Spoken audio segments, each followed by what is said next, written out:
This is Chapter 10 of the State and Local Government course. We'll be looking at the structure of local governments. So what we'll be doing is looking at the most common structures there are between local governments throughout the United States. There's 5 different types of local governments that we'll touch on here. So that will include general purpose local governments, such as counties, municipalities, another word for cities, towns and townships, usually the smaller ones, and then the single purpose types of local governments, and these are school districts and special districts. So we have about 90,000 of these units throughout the United States. Here's the numbers. As you can see, since the early 1950s, the number of school districts has declined dramatically, so they've consolidated from this large number into the smaller number. And then conversely, there's been quite a bit more special districts than we had in the 50s. And those things, we'll talk about some of those, such as commercial districts, water districts, things like that. The other numbers have stayed relatively similar to what they were. Just some terms here. Metropolitan statistical area has at least 50,000 people, and there's 381 of those in the United States. The definition of home rule, mentioned that just briefly earlier, to where the federal government designates the states to make their own governments, which is home rule, and therefore most states give their local governments decision-making power. The state may set up the counties and may have something to do with the formation of the metropolitan areas, but then there's a lot of decision-making power that's passed down to the local governments. Micropolitan, 10 to 50,000 people. These are simply labels that are used for statistical analysis, federal grants, that sort of thing. To give you an idea of how these local governments overlap each other, Pennsylvania has over 4,900 local jurisdictions, for example. So that many counties, that many cities, townships, special districts, school districts. As far as the counties go, there's over 3,000 of these, what we would call subunits of the state administration, the counties, and they are set up by the states. And even the counties may be given some amount of home rule or a grant of power from the state. We'll talk about how those are structured here in a little bit.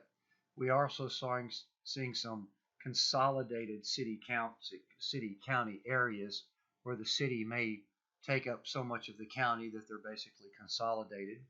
County governments have taken on quite a bit more functions over the recent years. You can see county jail, record keeping, law enforcement, road maintenance, property tax assessment, election administration. Those are some of the traditional functions that counties have done. But as you can see, there's lots of new functions that counties have started taking on over the years. Not necessarily all counties do these, but these are types of new functions that counties might do. The structure of county government is typically a board of commissioners. Could be 3 to 5 commissioners, and usually there's no central executive because these commissioners are more administrative type positions. They enact ordinances, approve budgets for the county, appoint other officials of the county. There are quite a few elected county officials throughout the United States. Some of them you may have heard of, familiar with: county sheriff, county prosecutor, county clerk, those type, tax assessor collector, county coroner. Those are some elected officials of county government. Here's a flow chart from the book, figure 10.3, showing how the county voters elect these various officials, including the Board of Commissioners, and the commissioners appoint lots of other department heads and board members of these particular sectors of that area. Bergen County, for example, has a county executive, so a leading official, you could say, but they also have a board of freeholders. 7 are elected at large for 3-year terms, and these terms are staggered, so they will come up for election at different times. Bergen County also has a county clerk, sheriff, also a surrogate that handles probate and wills, various boards and commissions, as we would expect on that previous slide. There's been some reform over the years of county governments. There is a council elected executive type plan where there's some separation between the legislative function and the executive powers. So there's about 400 counties in the United States that have this type of county government. And there's also a council slash county administrator plan where the council hires a professional administrator to handle the administrative functions. Council does the long-term decision making and planning for the most part in both of these types of systems. Approximately 1,000 counties that have that type of system. So we see quite a bit of variation. We're looking at some broad general commonalities throughout the United States of local governments here. Now let's look at municipal governments, or cities, another word for cities. This is another type of general purpose government, and cities typically hold referendums and vote on certain policies that the city may want to pursue. The cities are enacted through a charter of incorporation, so that gives that by the state charters them, gives them legal authority to elect officials, collect taxes, provide services as a municipality. And there is some amount of home rule for cities. They take care of a lot of their own business. We see that, for example, New York City is such a huge metropolitan area that the mayor of New York City has quite a bit of responsibility and quite a bit of power, quite a bit of autonomy to handle their business. And then, of course, the state would provide any assistance as needed. Now let's look at some basic types of city governments. The mayor-city council type is quite common, where you have an elected mayor and elected city council. We'll talk about how those are elected. The council members could be elected at large throughout the whole city, or there could be precincts in that city where each precinct would have a council member elected from it. The weak mayor is more of a figurehead, right? So the strong mayor type is where the mayor has more power. This could be traditional, and he may have a potential veto over the city council type. So there you'd have to look at each individual city to see how much power that mayor has, and potential for more clash of conflicting interest here when you have a strong mayor that has some power over the council, as opposed to where the mayor is in many cases just part of the city council and more of a master of ceremonies or executive figurehead, where the council is handling the business, making most of the decisions. Here's a couple of different layouts of the strong mayor council type, and here's the weak mayor council type. So the strong mayor, as you can see, may have more appointment power, where in this case the mayor and council may have co-appointment power. Another type of city government is called the city council city manager type. And the city council is elected and serves as the primary policymaker as far as direction of the city. But what they do is hire a professional administrator called a city manager. And that person is typically somebody who is degreed in city management or civil engineer type person, perhaps, who is very familiar with public services and city services and has more expertise to run those things, whereas the elected council is the overseeing policy making general direction. So there is a clear separation of powers here because the city manager may have quite a bit of autonomy in trying to handle the city services and take care of problems. And looks as though more than half the cities of the United States use this type, particularly in this population range here where it dominates. Seems to be an effective method of hiring a professional to handle these city services where it may not necessarily be needed in a very small city. And of course, in larger cities, it may be even too much for a city manager to handle. So there's lots of delegation of authority throughout big, huge cities. So here's your council manager form where the city council is elected. They appoint or hire a city manager who then takes care of all the administrative functions. So you can see these differences between these types of city governments. There's also what is called a city commissioner type, where you have heads of various departments. These are various sectors of the city, whether it's water department or economic development, not necessarily any independent executive in charge there. So the legislative executive functions are pretty much merged into the commissioners themselves. This came about as a reaction to the very famous hurricane in Galveston, Texas in 1900 that needed to be a little bit more proactive after that disaster happened down there where the entire city got wiped out. And we see that commissioners may not necessarily be good managers. They are elected to be the heads of these departments and may act as advocates for their particular department to try to get more budget to that particular sector of the city. Here is, as you can see, the city commissioner type is relatively flat.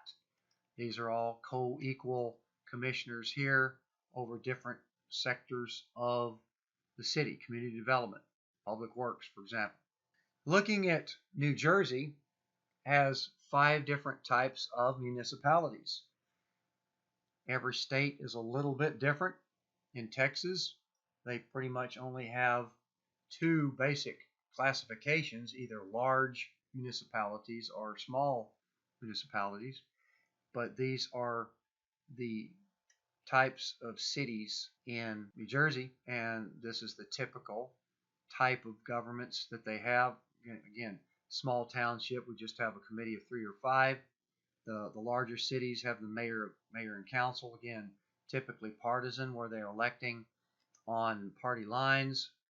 Village, perhaps the smallest of the bunch here, just a board of trustees.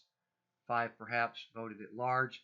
I live in a borough that typically has a mayor and council members voted on at large throughout that borough. Now let's talk about some basic issues that cities have to deal with, because these are the things that are delegated down for cities to handle, and they have to take care of business. It's not like where the federal government is so far removed and trying to solve our problems, perhaps reactive rather than proactive, is able to raise a deficit in order to maintain its business. But cities are considerably more proactive, comparatively speaking. Now, planning and land use is one of the primary functions that cities deal with, and this is where you decide where you want your commercial property, your industrial property, and your residential property. Clearly, you wouldn't want a waste sewage dump right in the middle of a very wealthy residential neighborhood. So this is where the zoning comes in that we'll talk about. But ordinances are what we would call local statutes. States pass laws that all the state citizens have to comply with, but cities pass what are called ordinances, which is which might be traffic ordinances or property ordinances, things like that, which are equivalent to a statute at that local level. So looking at the zoning classifications here, you're looking at residential, single-family dwellings, multifamily units, even mobile home parks, things like that. Your commercial areas would have offices, shopping centers, hotels. Your industrial section of town could be either light or heavy. Clearly, you want that to be somewhat separated out from your residential area. You also have special zones or preservation zones that might be green spaces or parks, that's things like that. And then exclusionary zoning for political or economic reasons that cities may set this aside, development or arts districts. Annexation is another issue that cities deal with, which is addition of unincorporated land. If there's incorporated suburbs that are already surrounding a city, then it may be locked in and would not be able to incorporate any more land. So they are kind of wedged in, you could say. So state laws could either make this easier or hard, depending on what the climate is in a particular state. Whereas Texas, which has got lots of land, comparatively speaking, to some other states, particularly New York and New Jersey, where a lot of states are pretty much already bound by surrounding towns and suburbs. So you could actually, in Texas, add up to 10% more territory without even calling for a referendum. In areas where it's more difficult, the adjoining area would have to petition to get that brought in, and there'd have to be some pressure from the city for that to happen. And what you are getting here is both of these areas are coming together as a dual majority for that decision to happen. So there could be more hoops to jump through to get that incorporated. And what we call extraterritorial jurisdiction is where a city is able to control some aspects, whether it's traffic signaling or perhaps even some delivery of services, to where a city could kind of reach out and have a little bit of control over unincorporated territory, perhaps even some law enforcement jurisdiction.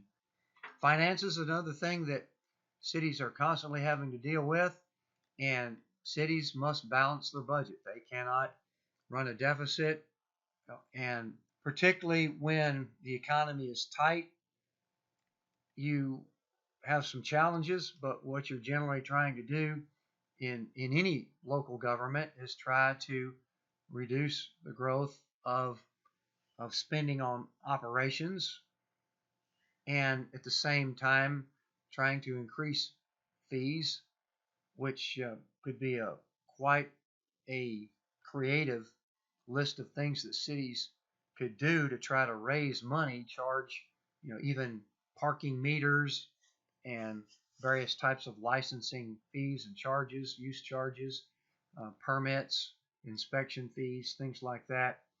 And capital spending, of course, is for new projects.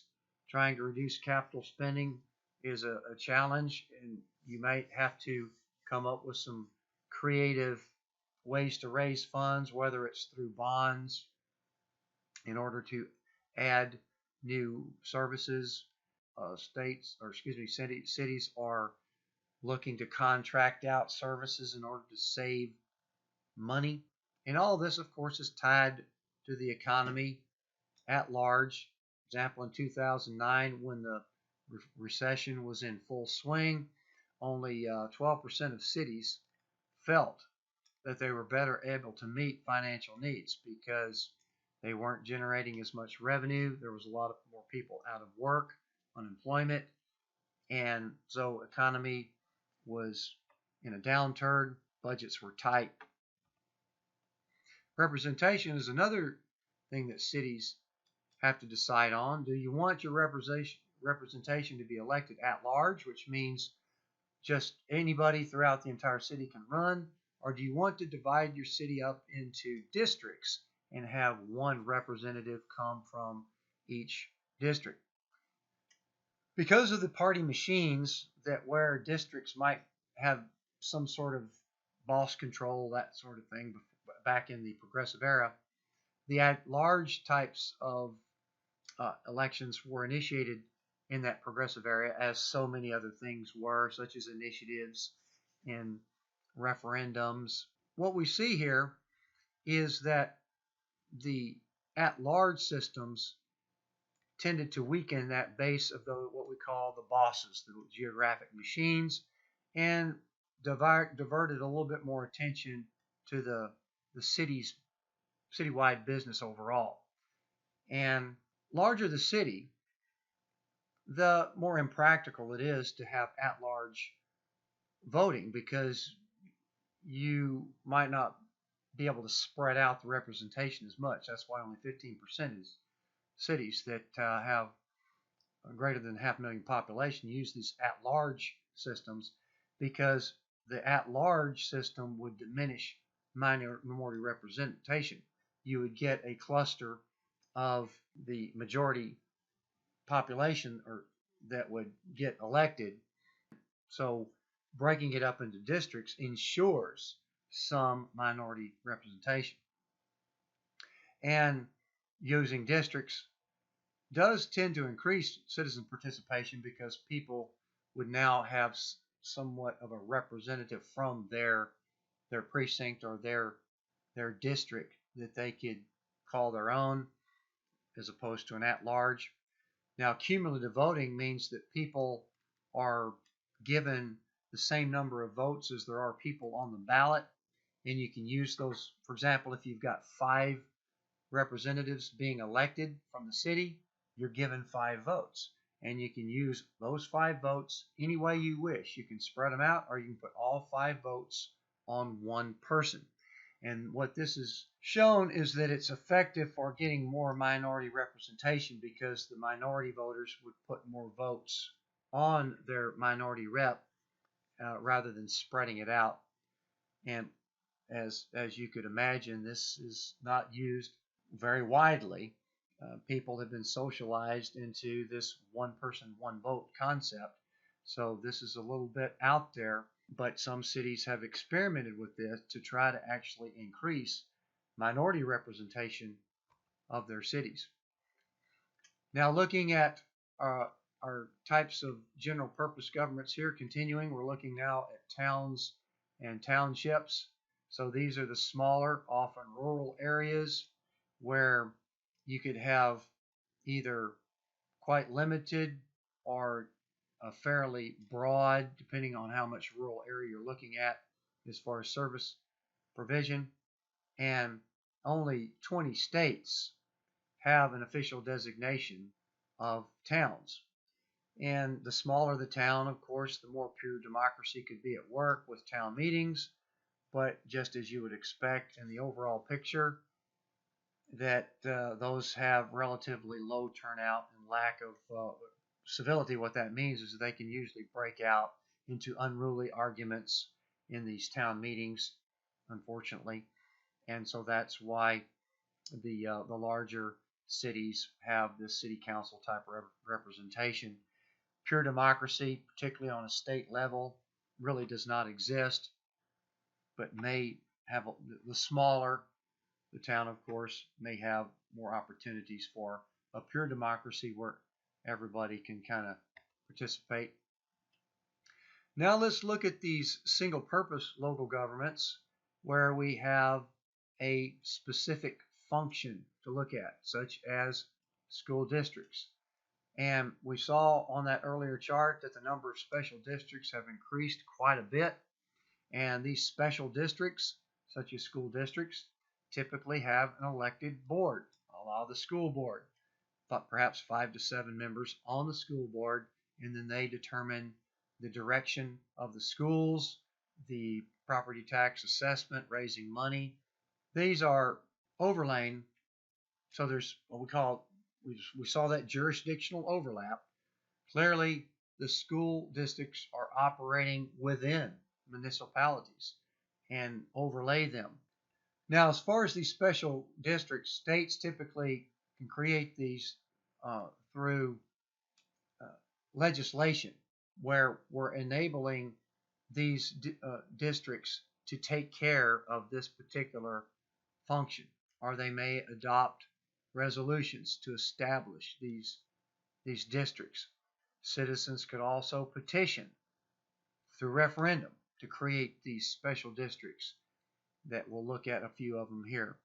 And so public authorities are a type of special districts that handle, for example, bridge and tunnels and toll roads, and they are funded by revenues other than taxation. So these are funded by tolls or even financed by revenue bonds, municipal bonds, where people invest in these bonds, and that money is used to create this particular authority that the city or the state is giving that authority to handle these toll roads or to handle the bridge and tunnel traffic or handle this water district. So we've got quite a few of these special districts, and they're increasing in order to, because of more populated, complex society we live in, there may be more and more delegation to these special districts. So the vast majority of these special districts are providing a single function. So we're looking at things like natural resource management, fire protection, housing and community development, water and sewer service. These are special districts. We also have some districts that are specific to certain states, such as mining drainage, tunnel districts, beaches, mobile home parks. We've got some other fairly prominent special districts, such as the Port Authority. Again, that was an example of an interstate compact that had to be approved by Congress. And so this interstate compact is a special district that's handling the maintenance of the bridge and tunnels across Hudson River, as well as airports. We see Chicago Transit Authority, Washington Public Power. So these are just some examples of special districts. Again, these also overlay with the general purpose local governments in order to handle these functions. They may have considerable amount of autonomy as well, but also are at the mercy of the state government as far as their existence and funding. Some concerns among special districts: we've got various technical constraints that cities can't extend their service beyond the boundaries of the city, whereas the problems such as flooding, electric power may span across jurisdictions. We've already talked about financial constraints, where these services that are needed that may be spanning beyond the borders there, that exceeds the city's ability to raise that revenue. As far as increasing taxation, increasing fees, even trying to come up with a new revenue generating instrument. Political constraints with respect to annexation, may not have any room to annex any more property. Public service and the power that that special district has. I already mentioned how they could have considerable autonomy as far as running the New York, New Jersey Port Authority, and then having to answer to state and local government as far as those services go. And as a result, they could lack some accountability there and have higher costs than expected. Looking at school districts, those have been consolidated greatly over the past half century, down to about 13,000 school districts in the United States. And that school district government is elected boards, as we saw, with a full-time administrative staff. They have the power to tax in order to provide those education services, and the typically property taxes is what's used there. we'll talk a little bit more about education systems. One of the issues is the choice that parents have as far as going to which school. Local school districts have somewhat of a monopoly power that where all the children in that school district go to that school. We also see that there's huge disparities between school districts where if property taxes are the main avenue of funding there, well, rich neighborhoods are going to have considerably more taxes collected than poor neighborhoods, and therefore have potentially considerably more resources. So states have looked at things like equalization formulas, sometimes called the Robin Hood system. What did Robin Hood do? He robbed from the rich and gave it to the poor, so that's been somewhat facetiously called Robin Hood systems. But you're trying to equalize the funding a little bit more, where poor states are going to receive more of the state funds. But we see that it has not necessarily decreased disparity all that much, because the wealthy neighborhoods still have considerably more resources that they could devote, regardless of how much is doled out to the poorer districts. The wealthy districts still have considerable advantages to provide more resources. And we have also, even despite some of these attempts, some public school finance systems have been found unconstitutional because of the lack of equity between one school district and another school district. So they've been using other avenues of revenue generation, such as sales taxes and other forms, other than just property taxes, which are, of course, very disproportionate depending on what neighborhoods those schools are in. Now, what we see is that public opinion, as far as trust in local government, is generally pretty high, and it has stayed relatively high.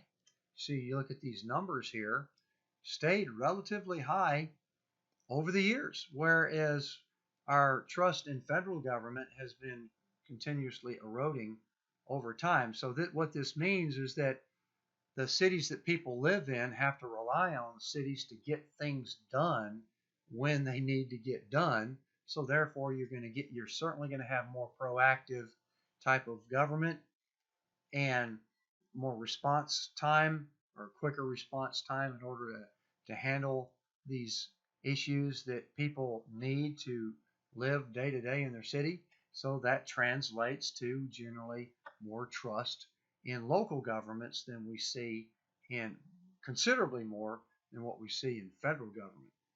There's been quite a wide variety of potential solutions to try to improve community governance, looking more at area-wide approaches, even inter-community partnerships. As we get more populated and as urban areas start getting bigger and bigger and bigger, we may start to see more consolidation there amongst big metropolitan areas, and then even some efforts to try to get citizens more involved in the management of their cities through citizens leagues. And these are some websites looking at those various types of whether it's general purpose or special purpose type governments there.